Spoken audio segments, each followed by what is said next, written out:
Hey, what's up you guys, and welcome to Movie Talk. In today's video we're going to be reviewing Rob Zombie's Three from Hell. Now I think we all know who Rob Zombie is, but usually people refer him to two different categories, the musician and the director. Now I'm a pretty big fan of Rob Zombie's movies. The first Rob Zombie movie I ever saw was the remake of Halloween.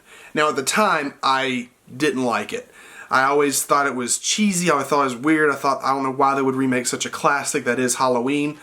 But you know, I do have a much different opinion now that I've rewatched it and had a much more appreciation for movies.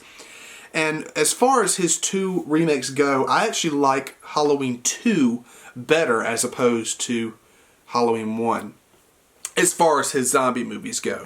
And we got 31. 31 came out a few years ago, and honestly, this was a very well put together horror movie.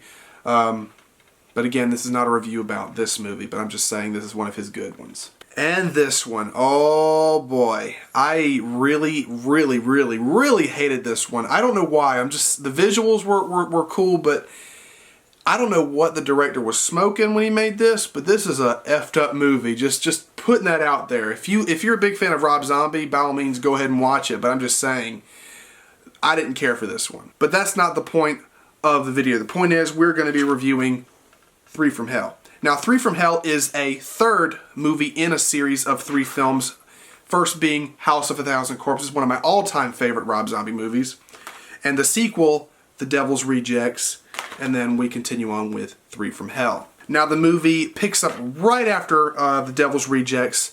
Spoiler alert if you haven't watched The Devil's Rejects, but Captain Spaulding, Baby, and Otis Driftwood were shot out in a chase with the police toward the end of the film. And like I said, Three from Hell picks up right after that. They are somehow able to survive that. They were shot 20 times apiece, so it's crazy how they survived. They were all put in jail, and without spoiling too much, Sid Haig, who plays Captain Spaulding, actually had a very brief small role in Three from Hell. It was a very short part. I think it was not even a minute or two long, where he was being interviewed in jail, and then they somehow worked into the storyline that he was executed in prison. And that's how they put him in the movie, because he really couldn't do much, you know, the age he was at the time he was filming. And unfortunately, we all know now that he has since passed away as of a couple weeks ago. But anyway, Otis escapes from jail alongside his half-brother, and also half-brother with Baby. And they bust out Baby from jail as well. And a whole bunch of stuff goes on. They go to Mexico. Honestly, this is not the best movie out of the 3 of these. You know, I still like this one, and then Rejects, and then this one. But I don't know, I just felt like the first hour really drug. I mean, it was interesting, but I just feel like it drug really bad.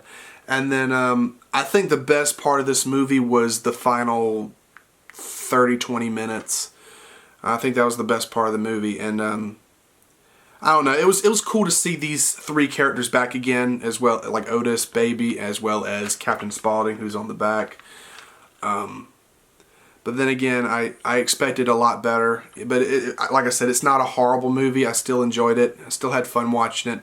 I would give this movie an easy 5 out of 10, which is still a B. There's my review from Three from Hell.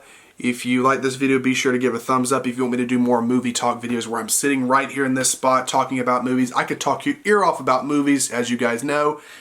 We could do segments where I review movies like I'm doing now. We can do segments where I talk about specific directors. Or we could do ones where I talk about specific genres or specific shows or specific series. If you want any of that, be sure to write down the comments below, and I will be sure to read every single comment.